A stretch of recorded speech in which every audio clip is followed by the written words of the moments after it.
Hey everybody, welcome to the Neumann Films 4K tutorial. Before I go any further, let me just tell you what the process is. The idea is that you're taking 9 different shots and then combining them in editing. Each shot is a 1920 by 1080 frame, and combined in editing, you can get a really huge shot. In After Effects, you can go up to 11K. So really, the 4K number is where I decided to draw the line, but you could really make as big of a shot as you wanted. So obviously you won't use this for every shot, but the idea is that, say you want to get a really wide shot, and on these Canon T2i's, you can't go super wide, even with a wide-angle lens because of the cropped sensor.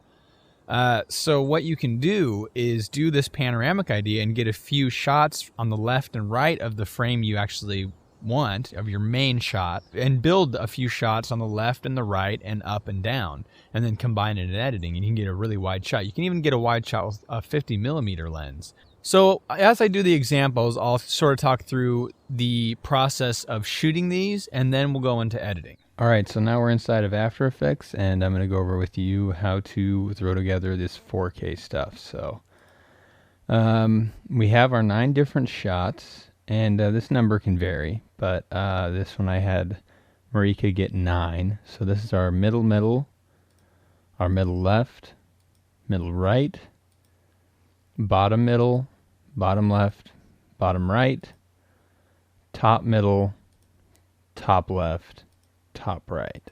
So the first thing you would want to do in After Effects is obviously import these files, and then let's go to a new composition. So for the pixel width, go ahead and go with 4096, and that's 4K, and then the height 2304, and that is a 16:9 aspect ratio. Then let's change the frame rate to 23.976 because I shot in 24p, and go ahead and hit OK. So this is our 4K composition. Now the first thing we'll want to do is bring in our middle shot. The basic idea is to start adding our shots into the composition. So I'll go ahead and take the middle left, and I think the easiest way to do this is to turn the opacity of the layer you're working on to about 50, so you can see sort of where these shots are lining up, and then zoom in a little bit. And then you want to use something of reference from the middle shot. So let's use this this pipe right here as our reference. And so we'll take the left shot and we'll move it until it lines up perfectly with this pipe here in the middle. And with the opacity to 50, you can pretty much see where you need to go with this. So that looks pretty good. Let's go ahead, and while we have the opacity set to 50, you can see over here on the left where the middle left shot is going to. So let's go ahead and draw a mask from, and really this is just picking a spot. Let's go ahead and choose this side of the building right here as where we're going to merge these two. So just draw a mask all the way up through the shot, and then draw it all the way out across the middle one, and then connect it back. Then we'll go ahead and go into masks and change it from add to subtract, and let's turn the opacity back up to 100. So now let's turn the mask off, and you can see right here is where the switch is happening. So what I like to do is first off feather it a little bit. So go into the mask and let's feather it to about 25 or so. Now what I like to do next is zoom in and just make sure, and really to view this the best you should view in like half or better quality. I like to zoom in and just kind of examine, see if there's any problems. Like on this one you can see the lines on the roof sort of move around a little bit. Now this is because there is a natural rotation to these shots. If you're using one camera, one tripod, you get your middle shot, and you turn the tripod and you get your left shot, there's going to be some rotation issues. So what I would do is click on this second shot and hit the R key to bring up the rotation. Let's just rotate this about -1 degree. And as you can see, that that keeps the roof going pretty straight left to right. There's a little bit of a curve there, but we'll fix that later. And then if we go up things like power lines, that can be those can be kind of hard to pull off, but if you just adjust these shots just a little bit, you should get it. And that's looking pretty good. If you sat and zoomed up on these shots, you could probably tell, but from a distance, if you don't hold on them for 20 seconds or something, you can get away with quite a bit. And the key with these is, you want to have movement in each of these frames, but you can't have movement going in between frames, and that's the downside. So, you can't really have somebody walk from this left frame into the middle frame. This is really, just a method to get 4K with set shots, but it helps it not feel like a green screen or something like that. If you have things moving in each shot, in each section of the 4K shot, so like in the middle one, we're moving, and we tried to be animated enough so that we would be the focal point, and your eyes wouldn't drift too much to the left and right and just notice, oh, there's nothing moving in the background. But, when you see trees moving, you can't do that with just pictures. So when you see trees moving, that's really good. And when you have traffic down here on the right, just any movement in the different sections of this will really help it feel like an actual huge 4K shot. So that's just one thing I would suggest is, since you're stuck to a tripod and since you're stuck to not being able to move your subjects around too much left to right and not do any panning, get creative and try to have some movement in each of the shots if you can. So I'm just going to go ahead and fast forward here until I have all these shots lined up. You get the basic idea. You bring the shot in, you turn the opacity to about 50. You find a point of reference. Let's go ahead and do this chimney or whatever it is, smokestack. Then draw your mask and give yourself a little room here on the side.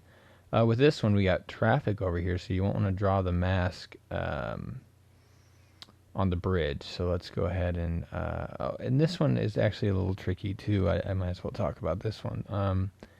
You want to keep this shot, the middle shot, going to this border right here because it has our shadows in it. So you got to be mindful of all that kind of stuff too when you're drawing your masks.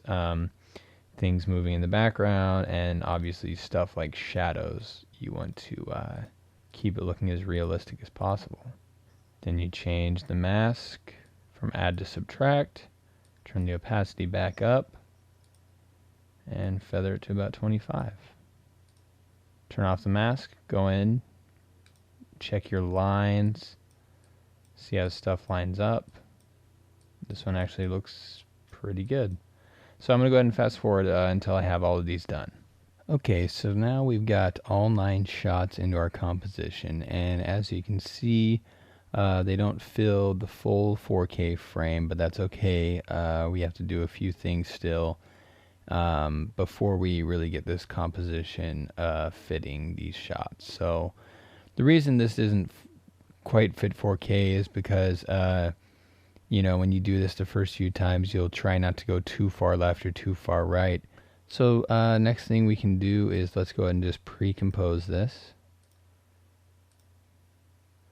And the first thing I want to do is fix our horizon here. And I'm just looking off of this building, and we've got a little bit of a fisheye going on. So let's go to Distort, CC Lens. Mess around with size until you've got your horizon looking fairly level. That looks okay. It fixes our horizon on the building, which is probably the most noticeable thing. The car down here, you can see it really gets stretched, but it sort of looks like a really wide or a fisheye now, which is not necessarily a bad thing. Just don't go too overboard with the CC lens. This might even be a bit much for this shot, but this is really just to show you what this does. The next thing I'm going to do is I always like to letterbox, so I'm going to go ahead and set my shot to 4096. Our height is 1741. We're still not wide enough, so really what we have to do is change our comp again. We have our aspect ratio set, so now all we really have to do is mess with the width. Let's go to 3500 width. Still too wide, but we can readjust this because we're getting close. And just for the shot in general, I want to bring it down a little bit. Let's do it again. Let's go 3200. Very close. So let's just go to 3000, even it out, and then I can show you what I'd like to do next. Okay, so we're at 3000 now. Now, since this is just a tripod and it can look a little static, it can look a little fake, even though there's a lot of movement in the trees and with the cars and stuff. Let's spice this up a little bit by adding a little bit of camera motion. So I use Video Copilot's Aftershake. And I don't want a lot, so let's just take the speed to 0.15 and the rotation to 0.15. And let's go ahead and turn on motion blur on the shot and then in the comp as well. When I see just a tripod shot, I usually start looking for visual effects. And that's just the way I look at movies and stuff. So if there's a little bit of movement, it will just disguise it even more that that this is just a plain shot. And you know, when you look at this shot, it doesn't look like anything special. It just looks really good. And you know, that's, I think you don't want it to really stand out that much. I kind of like the idea of just throwing it in with other shots and, you know, having people just go, well, that shot was really different for some reason. I can't put my finger on it. And I think that's kind of what I like about it, is a huge shot. It's shot with a 50 millimeter, but it's really wide. It does have this sort of visual effects type of look to it, which I also like. So let's just go ahead and add a Neumann Films Twister color correction preset to this. And then that's it. I'll go ahead and render this out. I'll change the resolution to full. I'll save it as a video for Windows at a high data rate. And then I bring it into Sony Vegas. And the only way you can render these out at 4K or 3K or whatever in Sony Vegas is as a .mp4, a main concept .mp4. So that's basically it. I would really like to see somebody shoot a little short film all in 4K.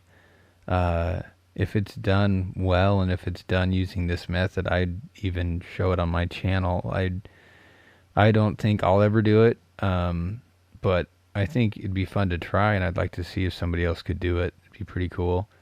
I will definitely, I mean, I know it's a lot of work, but really, realistically, I have been using it, and I use it as often as I can. If I see an opportunity to do one of these shots, I definitely do it because it just adds a different look. It brings something different. I just wanted to quickly remind everybody that we are still doing Kickstarter, and we have 2 projects going right now, a Batman spoof series and a short film called Dutch Bras.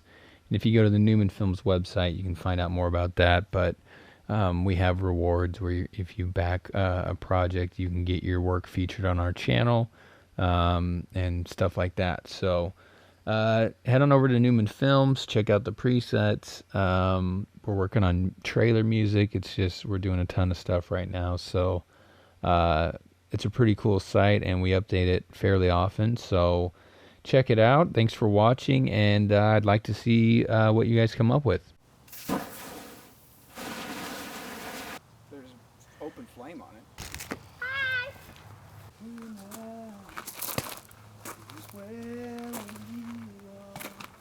Halle, halle, humble way. It's a nerve. They're kings and vagabonds. Oh, bro! You could have caught that!